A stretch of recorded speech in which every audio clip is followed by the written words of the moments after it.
सीमा पढ़ने लिखने में बहुत ही होशियार बच्ची थी, जिसके कारण उसके माता पिता और गांव के सभी लोग उसे बहुत पसंद करते थे। सीमा के पापा दर्जी का काम करते थे और रेडीमेड कपड़ों की डिमांड के चलते उनकी आमदनी धीरे धीरे कम होने लगी थी। पैसों की तंगी के कारण सीमा के पापा राधेश्याम ने उसका एडमिशन दूसरे स्कूल में करा दिया, लेकिन दूसरे स्कूल में जाते ही सीमा का पढ़ाई से मन हट गया और जिसकी वजह से उसके घर वाले भी परेशान रहने लगे। न जाने इस लड़की को क्या हो गया है, इसी तरह से चलता रहा तो ये फेल हो जाएगी। इसका कुछ तो करना होगा।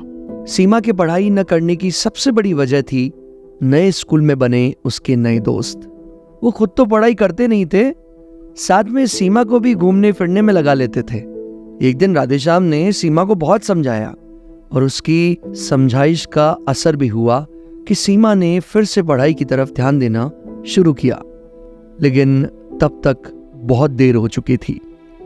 एग्जाम सर पर आ गए थे और अब पढ़ाई पर जोर देने के बावजूद भी सीमा को कुछ समझ नहीं आ रहा था। थक हार कर सीमा सो जाती है और अगली सुबह एग्जाम देने चली जाती है।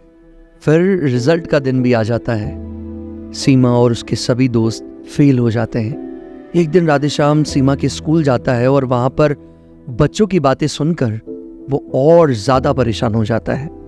राधेश्याम ये सारी बातें सुनकर सोचता है कि इन बच्चों का क्या ही भविष्य होगा और अपने घर की तरफ चलने लगता है। तभी उसे रास्ते में एक नए स्कूल के पोस्टर लगे दिखते हैं। उस पोस्टर में फ्री एजुकेशन भी लिखा होता है। राधेश्याम को लगता है क्यों ना सीमा का एडमिशन इस स्कूल में करवा दे, शायद वो फिर से पढ़ने में अच्छी हो जाए। अगले दिन राधेश्याम पोस्टर में दी एड्रेस पर पहुंच जाता है। वहां बहुत ही सन्नाटा होता है, जो राधेश्याम को अजीब लगता है। लेकिन तभी एक औरत उसके पास आती है। मैडम जी, यहाँ तो एक पुरानी खंडर बिल्डिंग होती थी, ये स्कूल कब से बन गया? हाँ, अभी कुछ टाइम पहले ही बना है। उस बिल्डिंग को तोड़कर ही बनवाया है। क्या आप अपने बच्चे का एडमिशन करवाने आए हैं? जी हाँ, मुझे अपनी बेटी का एडमिशन करवाना है ताकि वो पढ़ लिख कर कोई अच्छा काम कर सके। फिर तो आप बिल्कुल सही जगह आए हैं।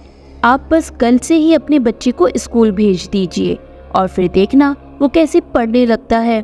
राधेश्याम मैडम की बातों पर विश्वास करके सीमा का दाखिला उस स्कूल में करवा देता है और घर आकर सीमा को इस बारे में बताता है। बेटा सीमा, मैंने तुम्हारा स्कूल बदल दिया है। कल से तुम नए स्कूल में जाओगी और देखना वहां पर मन लगाकर पढ़ाई करनी है। थैंक यू पापा, आप बिल्कुल भी फिक्र ना करें, मैं बहुत अच्छे से पढ़ाई करूंगी।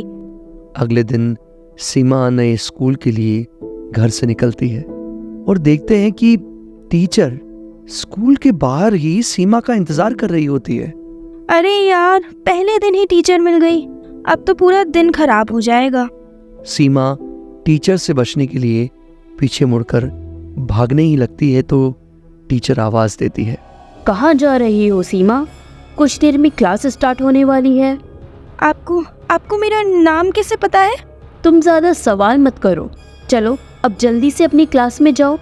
सीमा क्लासरूम में जाकर बैठ जाती है और वो देखती है कि टीचर के हाथ में एक सुंदर डिजाइन का स्केल है। टीचर पढ़ाते हुए उससे कुछ सवाल करती है जिसका सीमा को जवाब नहीं पता होता। तभी टीचर उसी डिजाइन वाले स्केल से उसके हाथ पर मार देती है। सीमा पर जादू सा हो जाता है। टीचर जैसा बोलती सीमा वैसा ही करती और अब उसको सारे सवालों के जवाब आते थे। बहुत अच्छे, इसी तरह से पढ़ते रहोगे ना तो भविष्य में जरूर कुछ बनोगे।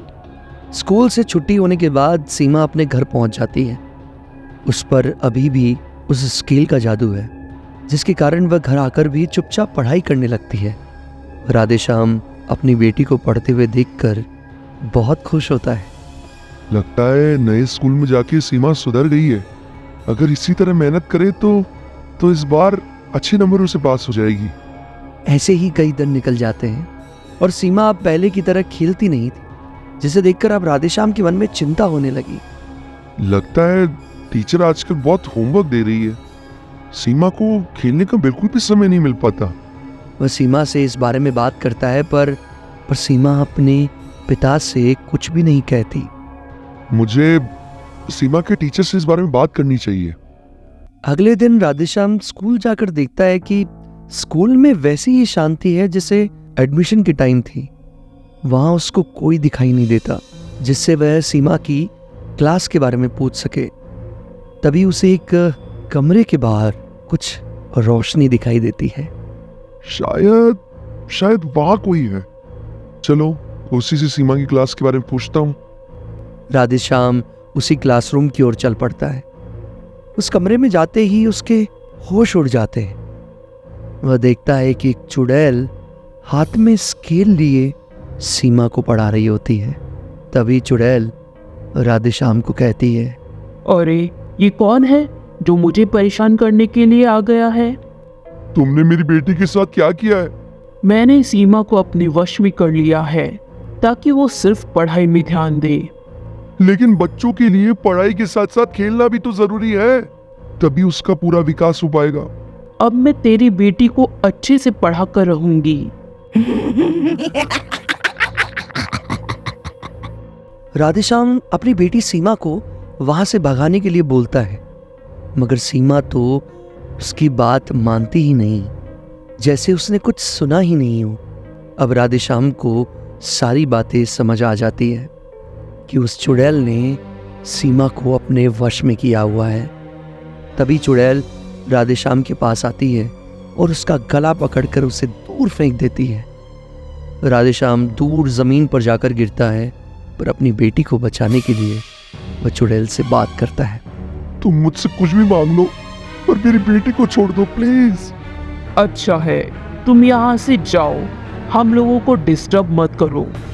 इसी बीच राधेश्याम देखता है कि चुड़ैल बार बार उस डिजाइनर स्केल को अपने हाथ में उठाती है और सीमा को पढ़ाती है, फिर बड़े ही संभाल कर उसे मेज पर रख देती है। वह समझ जाता है कि चुड़ैल के लिए बहुत ही खास है कुछ। राधेश्याम को इस बार चुड़ैल की बात मानने में ही समझदारी लगती है। अब मेरी समझ में आपकी बात आ गई है।